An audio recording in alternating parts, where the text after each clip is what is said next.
Have you ever felt that chill down your spine when you realize someone thinks they're destroying you, but in reality, they're just opening the door to your greatest triumph? That's exactly how it was. I was sitting in that room I knew better than my own home. The walls were the same as always, cold, faded beige, with corporate art trying to disguise the impersonality. The window let in a pale late-afternoon light that streaked across the mahogany desk, the same desk where I'd closed dozens of important deals with the company's former owner. But that day, the atmosphere was different.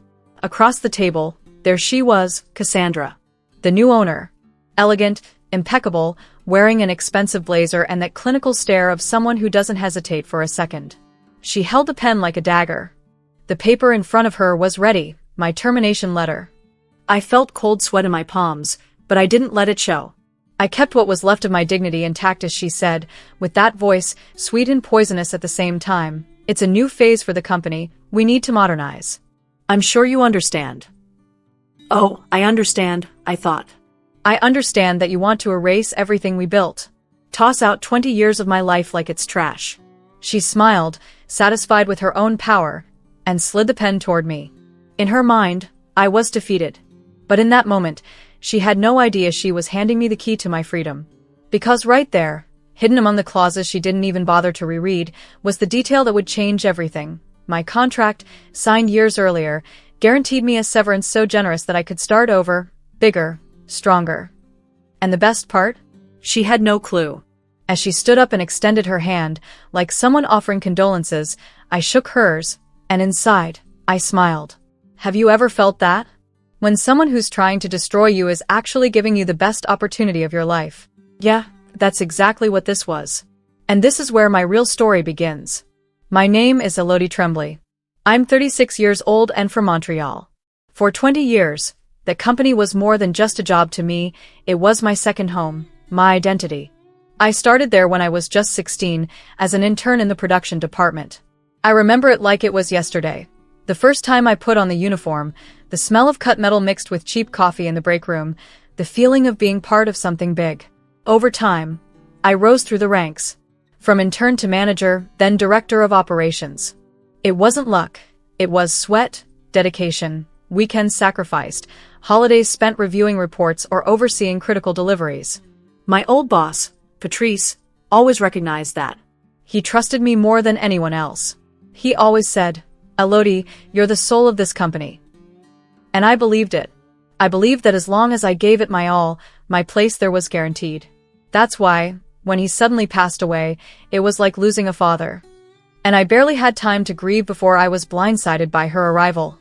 Cassandra, the ambitious wife, with modernization ideas that, in practice, meant cutting out anyone who represented the past. I never imagined that after 2 decades, I'd be treated like an obstacle, an old piece on the board she needed to rearrange. But, as you already know, she had no idea what was really about to happen.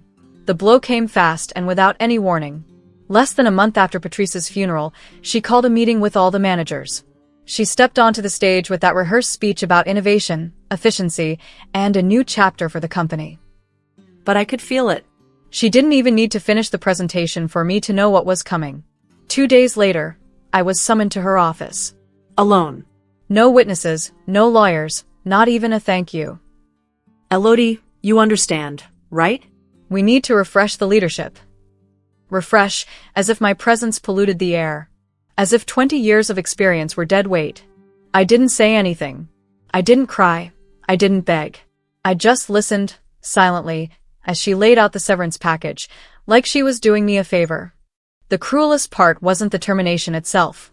It was the coldness, the indifference, the way she treated me like just another signature on a document. I walked out of that room with my heart in pieces, but my head held high. She kicked me out of the company I helped build, but she had no idea what she was about to set in motion. What Cassandra didn't know, and what Patrice always insisted on keeping just between us, was that years ago, he had urged me to sign a protection contract. "You're too valuable, Elodie. I want to make sure that no matter what happens, you're taken care of." At the time, I thought it was overkill. Little did I know how much that clause would change my life.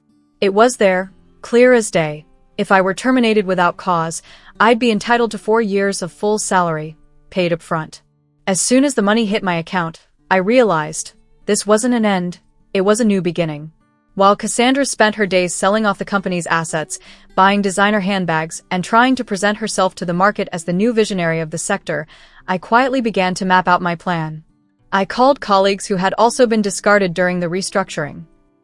Talented, loyal people who knew every detail of the operation. I didn't have to convince them, they were just as outraged as I was. In a few months, we rented a warehouse, bought secondhand machinery, set up a modest office, and started operating. The name of the new company? A silent tribute to Patrice, to the legacy she tried to destroy. And then came the moment I'll never forget, when we managed to close a contract with the old company's biggest client. The same client that, for years, I myself had cultivated and secured. Cassandra didn't even realize that, while she was dismantling her husband's legacy, I was rebuilding everything, only now under my leadership. And that's when the first major blow hit her company, the loss of a contract that represented 40% of their revenue. But she still thought she was in control. Little did she know, it was only the beginning. The news of the lost contract spread quickly through the industry. And, as expected, it didn't take long for Cassandra to realize that something was very wrong, terribly wrong. The financial reports began to reveal what she still didn't want to believe: clients leaving, employees resigning, operations starting to falter. And then, she did what many do when they feel the ground disappearing beneath them. She tried to blame others. That's when the rumors started. First, quietly. Then, more and more aggressively. I received a subpoena. She was formally accusing me of having stolen trade secrets and confidential company information. I'll admit, my heart raced. Even though I knew I hadn't done anything wrong, the weight of such a lawsuit could destroy everything I had just built. I knew how the system worked: slow, costly, exhausting. And she, with all the resources of the old company, could sustain a legal battle long enough to break me emotionally and financially. I started getting anonymous calls, threatening messages. I was even followed a few times on the street.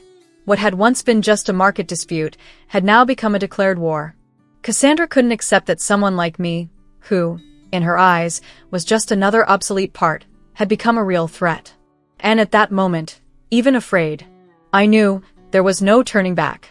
I had to find a way to protect myself and turn the game around once and for all. In the midst of all that chaos, I went through every folder, every old email, until I found what I needed. Few people knew, but a large part of the operational processes and patents that supported that company had been developed by me over the years. And Patrice, always fair, had formalized this. All the intellectual property records were in my name or properly shared with me, with signed and registered contracts. In fact, some key documents bore his signature and those of witnesses, ensuring that I could freely use them even if I left the company. When I looked at it, I couldn't hold back a smile. Cassandra could accuse me of whatever she wanted, but legally, everything was on my side. With my lawyer's help, I built an impeccable defense. Not only did we quickly get the lawsuit dismissed, but we also struck a blow she didn't expect. We made public the records that proved my authorship of several key innovations in the industry. The market saw it. The clients saw it. The suppliers, too. And, in no time, what was once just a suspicion was confirmed. My company was the true holder of the know-how that sustained that segment. The threat stopped. The anonymous messages ended. And Cassandra was exposed. Her attack didn't just fail, it actually strengthened my position even more. She thought she could destroy me with fear. But I turned her attempt into a public certification of my competence. And then, yesterday afternoon, the phone rang. I looked at the number and immediately recognized it. I didn't answer right away. I let it ring, let her taste the anxiety that, for months, she had tried to impose on me. Minutes later, a message. Hi, Elodie. I think we should meet to discuss possible synergies between our companies. I read that sentence 3 times. I laughed, alone, in my office, much bigger and busier than the one I was thrown out of just months before. Synergies? Now that her company was bleeding talent, losing contracts, and the old security had evaporated, she wanted to talk?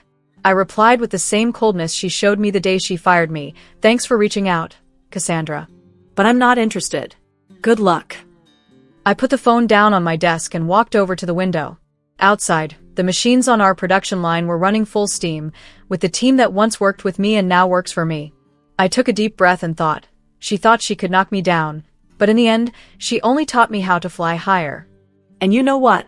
If she calls me again, I'll let it go straight to voicemail. Because some doors, once closed, never need to be opened again.